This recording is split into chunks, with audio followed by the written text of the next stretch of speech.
Сәлем достар, Балқаймақ арнасына қош келдіңіздер. Менің каналыма тіркеліп лайк басуды ұмытпаңыздар. Біз бүгін жұмсақ етіп ши бауырсақ дайындайтын боламыз. Ши бауырсақтың қатты да жұмсақ та түрі болады. Мен жұмсақ түрін дайындайтын боламын. Ол үшін бізге жылы сүт керек, шекер, тұз, дрож, сода және ертілген сары май керек болады. Осылардың барлығын араластырып алып, ұнымызды салып, жұмсақ қамыр елейтін боламыз.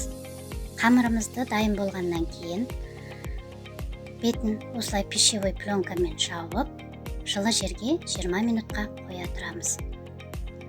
Нанымыз кішкене көтерілгеннен кейін 20 минуттан кейін нанымызды жұқалап жайып, 4-5 сантиметрдей қалыңдықта жайып, осындай кескіштің көмегімен ұзынша етіп турап аламыз.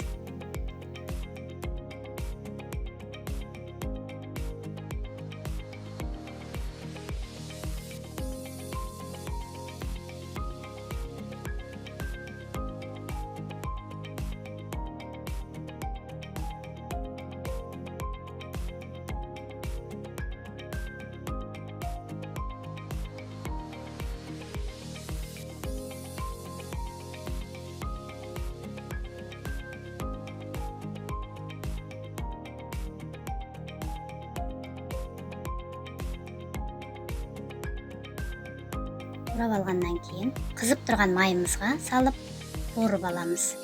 Оны кепсердің көмегімен аударып, қызарғанын күтпей аударып отырамыз. Сол кезде оның жан-жағының бары қызарып әдемі болып піседі. Өйткені оның құрамында дрож бен сода болғандықтан ол үлкейіп тез пісіп шығады.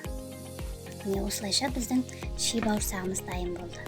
Егер менің видеом ұнаса, лайк басып тіркелуді ұмытпаңыздар. Алда көптеген қызықты видеолармен бөлісетін боламын. Ас болсын.